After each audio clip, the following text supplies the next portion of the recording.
బుడమేరు వరద బీభత్సం చరిత్రలో కనీవిని ఎరుగనంత నష్టం విజయవాడ నగరానికి కల్పించింది. ప్రభుత్వ అంచనా 6,888 కోట్లుగా ప్రాథమికంగా కేంద్ర ప్రభుత్వానికి విన్నవించినప్పటికీ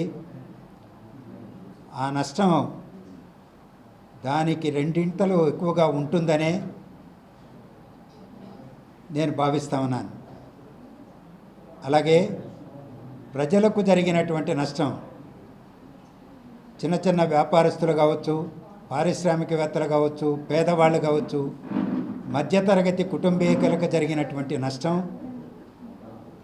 గ్రామీణ ప్రాంతంలో రైతులకు జరిగినటువంటి పంట నష్టం, లక్షల ఎకరాల్లో పంట మునిగిపోయిన హృదయ విదారక పరిస్థితి నేను చూసొచ్చాను. ఆ నష్టాన్ని ఇప్పుడే అంచనా వేయడం కూడా కష్టమే. ఆంధ్రప్రదేశ్ ఆర్థిక ఇబ్బందుల్లో ఉన్నది. గత ప్రభుత్వం యొక్క క్రమశిక్షణ రాహిత్యం వల్ల ఆంధ్రప్రదేశ్ అప్పుల ఊబిలో కూరుకుపోయి ఉన్నది. ఆర్థిక శాఖ విడుదల చేసిన శ్వేతపత్రం ప్రకారమే ముఖ్యమంత్రి గారు తెలియజేసిన మేరకే 10 లక్షల కోట్ల పైచిలకు అప్పు ఉన్నది. ఆదాయ వనరులు పరిమితంగా ఉన్నాయి. ఈ నేపథ్యంలో ఈ విపత్తు ఒక జాతీయ విపత్తుగా ప్రకటించి కేంద్ర ప్రభుత్వం ఇతోధికంగా సహాయం చేయాలి. ఇది కేంద్ర ప్రభుత్వం యొక్క బాధ్యతగానే నేను భావిస్తున్నాను. ప్రధానమంత్రి మోడీ గారు, హోంమంత్రి అమిత్ షా గారు వెంటనే స్పందించారు. మనందరికీ తెలుసు స్వానుభవం, ప్రకృతి విపత్తులు జరిగినప్పుడు కేంద్ర ప్రభుత్వం కరువు ప్రాంతాల్లో కానీ, వరద ప్రాంతాల్లో కానీ, తుఫాను ప్రాంతాల్లో కానీ నెలలు గడిచిన తర్వాత వచ్చి చూస్తుంటారు. కానీ ఈ దఫా వెంటనే వచ్చేసారు. కేంద్ర వ్యవసాయ శాఖ మంత్రి గారు కూడా వచ్చారు. బృందాలు వచ్చినాయి. వాళ్ళ కళ్ళతో వాళ్ళు చూశారు. అందువల్ల జరిగిన నష్టాన్ని దృష్టిలో పెట్టుకొని పెద్ద ఎత్తున సహాయాన్ని కేంద్ర ప్రభుత్వం అందిస్తుందని నేను ఆశాభావాన్ని వ్యక్తం చేస్తున్నాను. మొదట. రెండవది, విజయవాడలో ముంపు ప్రాంతాల నుంచి నీరు వేగంగానే ఇప్పుడు వెనక్కి తీసుకుంటున్నది. కారణం వర్షం ఆగిపోయింది. అప్పుడప్పుడు వచ్చి కొద్దిగా ఆందోళనకు గురి చేస్తున్నా పైభాగంలో మళ్ళీ బుడమేరు లేకు కొంత నీరు వస్తున్నప్పటికీ మొన్న నేను చూసిన దాన్ని బట్టి వెలగలేరు రెగ్యులేటర్ దగ్గర నీరు ఇది తగ్గిపోయింది. కిందికి సహజ మార్గంలో బుడమేరు ప్రవాహం ఇప్పుడు లేదు. బుడమేరు డైవర్షన్ కెనాల్ ద్వారా నీరు వస్తున్నది. పడిన గండ్లు మూసేశారు. అక్కడ ఎడమ వైపున పడిన గండ్ల ద్వారానే విజయవాడలోకి నీళ్ళు వచ్చాయి. వాటిని పూర్తిగా రాళ్లతో మూసేశారు. కొద్దిపాటి లీకేజీలు ఉన్నాయి. వాటిని కూడా మూసేసే పనులు కొనసాగుతున్నాయి. అవి వర్షం రాకపోతే నీరు ఇంకా విజయవాడ మీదకి రాదు. ఇప్పుడు 3 అడుగులో 4 అడుగులో కొన్ని ప్రాంతాల్లో అజయ్ సింగ్ నగరు ఇతర ప్రాంతాల్లో ఉన్నటువంటి నీరు కిందికి వెళ్ళడానికి కొన్ని మరమ్మతులు చేస్తున్నారు. నేను కళ్ళారా చూశాను. విజయవాడ విశాఖపట్నం హైవేలో విమానాశ్రయానికి దగ్గర బుడమేరు జాతీయ రహదారి దగ్గర ముళ్ళ కంపలు తొలగిస్తున్నారు. గుర్రపు డెక్క తొలగిస్తున్నారు. కార్మికులు అహోరాత్రులు ప్రయాణం చేసి అడ్డంకులు తొలగిస్తున్నారు. తద్వారా ప్రవాహం కిందికి వెళ్ళేటువంటి అవకాశం ఏర్పడుతుంది. ఆ అడ్డుగోడలు తొలగించే కొద్దీ ఇంకా విజయవాడ పట్టణంలో కాలనీల్లో నిలిచినటువంటి నీరు కిందికి వెళ్ళిపోవడానికి మార్గం సుగమమవుతుంది.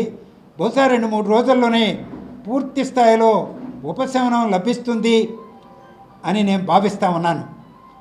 తర్వాత ప్రభుత్వం కూడా ఆ ప్రాంతాల్లో జరిగినటువంటి ప్రజలకు జరిగినటువంటి నష్టం కూడా అంచనా వేసి ఇన్సూరెన్స్ కంపెనీలను కూడా ఉదారంగా వ్యవహరించి, ఎందుకంటే ఇన్సూరెన్స్ కంపెనీలు సహజంగా నష్టపరిహారం చెల్లించేటప్పుడు ప్రీమియం కట్టించుకునే అంత ఉదారంగా నష్టపరిహారం చెల్లించరు, వాళ్ళు ఏడిపిస్తారు పాలసీదారుల్ని. అలా కాకుండా బ్యాంకులు కానీ ఇన్సూరెన్స్ కంపెనీలు కానీ ప్రభుత్వం నుంచి అందే సహాయం కానీ ఆ బాధితులకి న్యాయబద్ధంగా అందేలాగా ప్రభుత్వం కూడా సహకారం అందిస్తానని ముఖ్యమంత్రి గారు ప్రకటించారు. అది ఆచరణకు నోచుకోవాలని నేను బలంగా విశ్వసిస్తున్నాను. హైడ్రా లాంటి ఒక సంస్థను ఏర్పాటు చేసి ఆక్రమణలో ఉన్న చెరువుల్ని, నాలాలని, సరస్సుల్ని, నదుల్ని వాటిని విముక్తి చేయాలని చెప్పని కోరుతూ ఉన్నాను. ఈ ప్రస్తుతం ఉన్న ఈ పరిస్థితి చూస్తే కొల్లేరు సరస్సు దాదాపు 60-70% ఆక్రమణకు గురై ఉంది. ఆ ఆక్రమణను తొలగిస్తే ఈ బుడ్డమేరు నుంచి నీరు సముద్రానికి వెళ్ళే అవకాశం ఉంటుంది. ఆ కృషి చేయాలని చెప్పి కోరుకుంటున్నాను.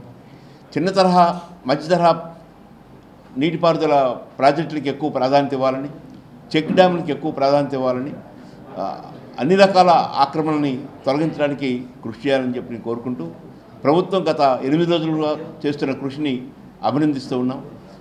అటు ఆర్మీ దగ్గర నుంచి మొత్తం టెక్నాలజీ అంతా కూడా ఉపయోగించి బాధితులకి ఉపయోగపడుతున్నారు. విజయవాడలో జరిగిన నష్టం అపారమైంది. దానిలో చాలామంది పేద ప్రజలు, మధ్యతరగతి వర్గాలు బాగా నష్టపోయారు. చాలామంది ప్రాణాలు కోల్పోయారు. వాళ్ళందరినీ ఆదుకోవడానికి ప్రభుత్వం చేస్తున్న కృషి, ముఖ్యంగా గౌరవ ముఖ్యమంత్రి గారు చంద్రబాబు నాయుడు గారు చేస్తున్న కృషి చాలా అపారమైంది. నేను ఈ సందర్భంగా విజ్ఞప్తి చేసేది ఏంటంటే, అక్కడ సింగనగరు ఆ ప్రాంతాలన్నింటిలో కూడా చాలామంది యువత, చాలామంది యంగ్ పీపుల్ చాలా నష్టపోయారు. చాలా పని దినాలు నష్టపోయారు. చాలా వాళ్ళకున్న ఎడ్యుకేషన్ అంతా డిస్టర్బ్ అయింది. కాబట్టి అనేక మంది సహాయ కార్యక్రమాలు చేయడానికి అనేక పారిశ్రామికవేత్తలు, పెద్ద పెద్ద సంస్థలు అంతా ముందుకు వస్తూ ఉన్నారు. అక్కడున్న యువతకి స్కిల్ డెవలప్మెంట్ పెట్టి వెంటనే వాళ్ళందరికీ ఉద్యోగ భద్రత కల్పించే విధంగా ఆ ప్రాంతంలో ప్రత్యేక శ్రద్ధ తీసుకోవాలి. బుడమేరు ముంపులో గుణపాఠాలు నేర్చుకొని భవిష్యత్తులో అన్ని వాగులు, అన్ని వంకల్లో ఇలాంటి భవిష్యత్తులో జరిగినప్పుడు ఎలాంటి చర్యలు తీసుకోవాలి, ఇప్పుడే జాగ్రత్త పడితే మంచిది. ఇప్పుడు హైదరాబాద్ హైడ్రా చేస్తూ ఉన్నారు. హైడ్రా కింద చాలా జరుగుతూ ఉంది, డిమాలిషన్ జరుగుతుంది. అంటే ఏంటంటే అది ఇల్లు తగలబడుతుంటే బావి దోక్కున్నట్టు కాకుండా ముందే బావి దోక్కుంటే మంచిది. అందువల్ల ఇప్పుడు బుడమేరు ఒక గుణపాఠం, హైడ్రా ఒక గుణపాఠం తీసుకొని ఇప్పుడే బుడమేరు అనుభవం అన్ని నగరాల్లో, అన్ని గ్రామాల్లో ఉన్న ముంపు ప్రాంతాలని కాపాడాలని చెప్పి నేను విజ్ఞప్తి. ఆంధ్ర ప్రజలారా, మా నీరు మీరు గేదెల్లాగా తాగుతున్నారు. మీకు గుర్తుండే ఉంటుంది. నువ్వు 10 సంవత్సరాలు తెలంగాణని పరిపాలించినప్పుడు నీకు మున్నేరు, పాలేరు రిజర్వాయర్లలో ఆ వరద ఎక్కువ వచ్చినప్పుడు కింద ప్రాంతం నీ తోటి తెలుగు సోదరుడు దెబ్బతింటాడని నీకు బుద్ధి జ్ఞానం లేదా కేసీఆర్? నువ్వు రివర్స్ తాగు, ఇప్పుడు తాగు, తీసుకెళ్ళి నీరు. ఎందుకు వదిలావు? నువ్వు ప్రజానాయకుడు కదా, కనీసం ఒక్క మాట మాట్లాడావా? ఇంత ఉపద్రవం వస్తే, ఇంత విపత్తు వస్తే నువ్వు కనీసం ఒక రాజకీయ నాయకుడు యజ్ఞాలు యాగాలు చేసుకొని మళ్ళీ ప్రభుత్వంలోకి రావడానికి నువ్వు చూస్తున్నావు. ఇదా నీ సంస్కారం? కుసంస్కారివి నువ్వు. ఒక్క రాజకీయ పక్షపాతంగా నువ్వు విషం జిమ్ముతున్నవే తోటి తెలుగు సోదరుల మీద. ఏం చేస్తున్నావు నువ్వు కనీసం ఒక మద్దతు తెలియజేసావా? ఒక సానుభూతి తెలియజేసావా? కనీసం నీ తెలుగుదేశం నీ పార్టీకి ఉన్న ఇన్ని కోట్ల రూపాయలు బాండ్లు ఉన్నాయే, నువ్వు ఒక విరాళం ప్రకటించావా? ఒక సాయం ప్రకటించావా? కాబట్టి కేసీఆర్కి తెలుసుకోవాలి, భవిష్యత్తులో కేసీఆర్ కానీ, కేటీఆర్ కానీ, జగన్మోహన్ రెడ్డి గారు కానీ చెడు రాజకీయ సాంప్రదాయాల్ని తెర ఎత్తకుండా ప్రజలకు ఏం అవసరం, అభివృద్ధి ఎలా చేయాలనేది నేర్చుకోవాలి. మీరు మానవుల్లాగా నివసించండి, మృగాల్లాగా కాదు.